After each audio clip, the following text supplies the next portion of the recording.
Welcome back to the Idaho Watch Enthusiast. Today you're in for a special treat.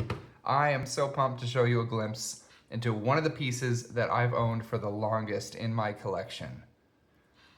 Before I start, quick wristwatch check. This is my Seiko SSC 813 solar chronograph. I often wear it on a leather strap, but I really love this watch, and the bracelet's quite fine. I really like it. Wears like a glove, fits my 6.5-inch wrist very well. Maybe I'll get around to reviewing this someday too. I want to speak a little bit to maybe any car enthusiasts in the audience. Has anyone else seen that clip in Top Gear where Matt LeBlanc is being interviewed and he's talking about his car ideas, right? And he's a real enthusiast, how much he loves them. He talks about that anyone can go buy the same car as him, and he says, that's not right.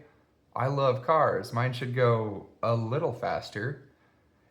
That really spoke to me. As an enthusiast, sometimes I find a watch that I love, or a watch that I think is awesome and I could be passionate about, but I feel like it's missing something. But as someone who loves watches, I want mine to be a little better.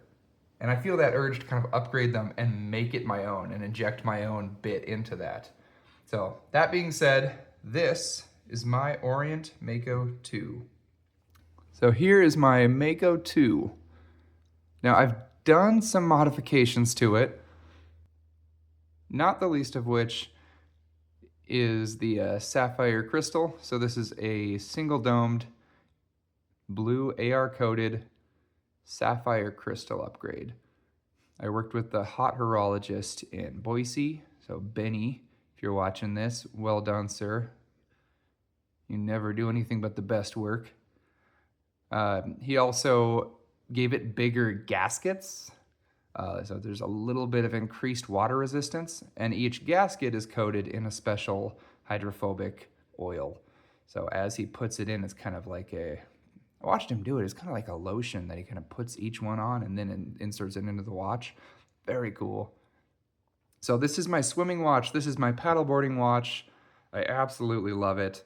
As you can see, I also don't have it on the stock bracelet.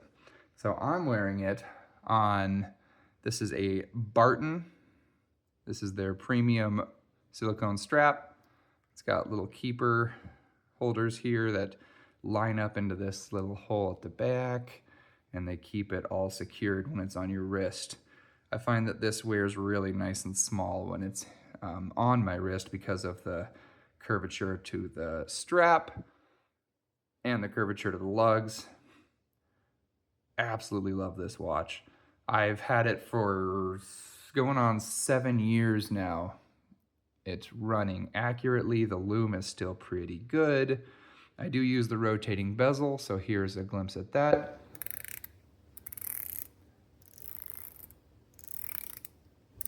If I can get it up close to my mic. There we go.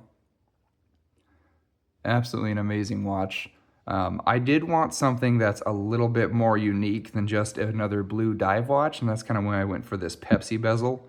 So that 1 to 15 in red, I really liked. And I love that I have some battle scars on the aluminum bezel insert. I think that's just makes it my own. It's been used. It's been on kayaks, paddle boards, boats. I've worn this tubing. I've worn it on my mountain bike. I wore it swimming.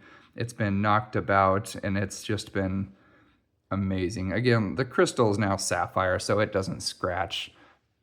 But I feel like that makes it my own. I feel like this has really been a watch that I've been able to hold on to memories.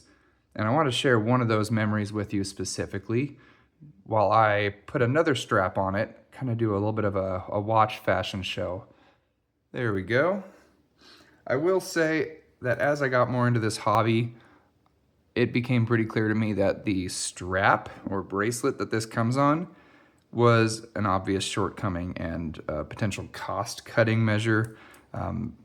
The hollow links, the pressed clasp, the just overall kind of cheap build of it didn't really impress me. It wasn't as comfortable. I didn't like it. But I found this. So this is a solid end link milled clasp, solid stainless steel 3-link bracelet. As you can see, the end links are solid. It adds a significant amount of weight to the watch, but I do sometimes want to wear it on a bracelet. Sometimes I want that stainless steel shine, and this is how I do it. You can see it does wear super well on the wrist. Even as I've changed weight a lot over these last 3 or 4 years, this has still fit me like a glove. So it fits on my 6.5-inch wrist very well. It's thin enough to accommodate almost any season and any clothing. And I wanted to share a story with you specifically about this watch. So one of my favorite stories that's attached to this watch, that it makes it so sentimental for me. On my honeymoon, me and my wife signed up for this excursion. We were in the Dominican Republic, and the idea was it's a trail hike through the mountains up to a magnificent waterfall. And then you could play in the waterfall and hike back down. It sounded great. I wore this watch, thinking I could get it wet, no problem. Thankfully, that's true. It has 200 meters of water resistance, and I didn't expect to find myself 200 meters down. So we set off on the guided excursion up a mountain, and we found that our Spanish wasn't very good, and a lot of details got lost in translation. For this hike, I'm wearing tennis shoes, my standard like golfer shorts, a t-shirt, a hat, my glasses, and again, my Mako 2. So we got to the top of the mountain, at the top of the trail, and it does not lead to a waterfall that you can play in and then return down the mountain. No. This trail leads through a waterfall.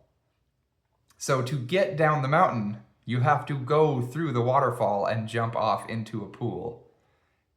And not only is that one waterfall, it's progressively 5 waterfalls getting bigger and bigger and bigger. So wearing my Mako, we went through the first few waterfalls, you slide down rocks, you jump off the falls, you fall into a big pool of water and repeat. And we're somehow every time I hit the water, I landed upside down. I don't know what's wrong with me. But my wife did great. She's a superstar. But I always think of that when I look at my Mako. I think of bouncing off the rocks as I hit the water and I fell into the pool, and I tried to turn myself around and come back up, and some people yelling in Spanish at me, "That white guy can't swim." Thankfully, I'm a pretty good swimmer, but you never know what skills you're going to need, right? So I still have those shoes, ironically enough, but they're not nearly as good a shape as this watch. They're my lawn mowing shoes now. They're water damaged and old. But that's why I like watches. The memories are attached to them. They stand the test of time, and I'll always enjoy this watch. That's all I have for you today. Thank you very much for watching, everyone. And I look forward to seeing you all in the comments. Please drop your most sentimental watch in the comments below, and I'll be responding to every single comment. I can't wait to see what you all have to share.